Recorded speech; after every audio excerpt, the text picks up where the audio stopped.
So glad you're with us here on Up with KREM. I'm Tim Pham. And I'm Channing Curtis. Well, while we are so glad that you're hopefully inside the house watching us because it is cold outside. Too cold. It is way too cold. And we have Nicole Hernandez joining us this morning. She's filling in for meteorologist Thomas Patrick. And Nicole, how cold is it going to get today? So cold. Cold. Capital S-O. Capital S-O, yes, absolutely. No, I mean, the problem is that we have a lot of wind right now, and that's going to make it feel even colder than it actually is, but we're extremely below average for our cold temperatures for the day, and we have these wind chill advisories in effect as well. So these wind chill advisories are in effect across all of our region, eastern Washington, North Idaho, into Montana as well. These are bringing winds of 15 to 30 mile per hour sustained and up to 45 mile per hour gusts of winds. And that, of course, means wind plus cold means extreme feels-like temperature. So right now outside here in Spokane, it feels like negative 12 degrees. And this isn't the first time we've seen this winter, which is also crazy. But we're at negative 16 degrees over in Coeur d'Alene. So definitely something to be careful of. National Weather Service warning that frostbite is a real concern here. In less than 30 minutes, if you have exposed skin, you can start seeing the effects of frostbite. So make sure to either avoid being outside or really bundle up if you do have to be outside. Well, we are tracking some breaking news this morning. Right now, more than 200 people are without power near Elk, Washington. Avista says they are working to restore power and determine exactly what caused these outages. Of course, we are continuing to gather information and we'll keep you updated with the very latest. Also breaking overnight, the Reardan Edwall School District is on a 2-hour late start this morning after an accidental shooting that killed a 15-year-old boy. Yeah, sad situation all around. Reardan police tell us a 16-year-old boy is in custody. Here's what we know right now about what happened. Police responded to reports of a shooting at a house on West Summit Avenue and South Laurel Street, just 1 block away from Reardan schools. We have confirmed the victim is a student at the high school there. Now, according to the Reardan police chief, a group of 5 teenage boys were playing video games before one of them revealed they brought a gun to the house. The boy that brought the gun did not live at that home. Now, the teens played with the gun before accidentally setting it off, killing the 15-year-old victim. It's a tragedy. What makes it really sad is all these 5 boys were all friends. They all hang out together. There was no animosity. It wasn't a crime of hate or of violence. Well, no adults were home at the time of the shooting. No charges have been brought forward at this time against that 16-year-old, but the police chief tells us the teen will most likely be charged with unlawful possession of a firearm.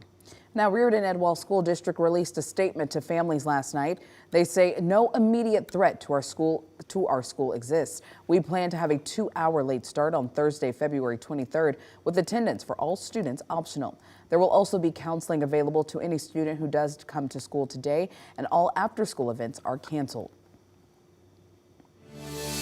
Now, this tragedy comes as several schools across Idaho, including Lake City High School in Coeur d'Alene, were placed under lockdown yesterday after receiving threats. So law enforcement say none of the threats were actually valid and the calls were a part of a nationwide hoax. So this all happened around 9:30 yesterday morning. Police received a call of a possible active shooter at Lake City High School. The school was put into lockdown and officers searched and eventually found there was no credible threat. It was, I guess, like a sense of, oh, this is real, but also at the same time, like, okay, they're here, like, it's gonna be fine. Well, reports of these phone calls have come to other schools across Idaho, including Twin Falls and Boise. The state superintendent of public instruction says these prank calls, though, are no laughing matter. Sadly, we hear about school shootings all the time, and so it raises our, it just heightens the fear that we have, and I can't think of anything worse to play around with than making a mockery of these very traumatic events. Schools in Colorado, New Mexico, and California also received similar threats. Coeur d'Alene police say they believe the threat came from out of the area. We also know that the Ada County Sheriff's Office in Boise says investigators are working right now to track the source of those calls.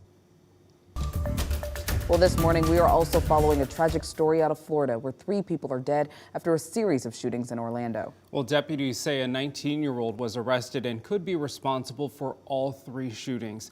They say the gunman killed a 20-year-old woman yesterday morning, then returned to the scene in the afternoon and shot 4 other people, killing a 9-year-old and a TV journalist. 2 others are in critical condition. When one in our community, not a mother, not a 9-year-old, certainly not news professionals, should become the victim of gun violence in our community. Is in custody this morning. Police are still searching for motive in these shootings.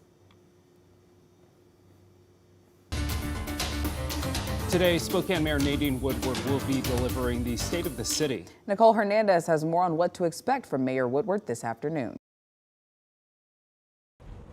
So Mayor Nadine Woodward will be talking about collaboration and feedback the city has gotten on some big issues around the Spokane area. Some of those topics will include public safety, housing, economic development, and mental health. Mayor Woodward will also be talking about some of the city's successes over the past year. Greater Spokane Inc. is hosting the event. It will be at the Spokane Convention Center's Centennial Ballroom. It's open to anyone interested in going to attend.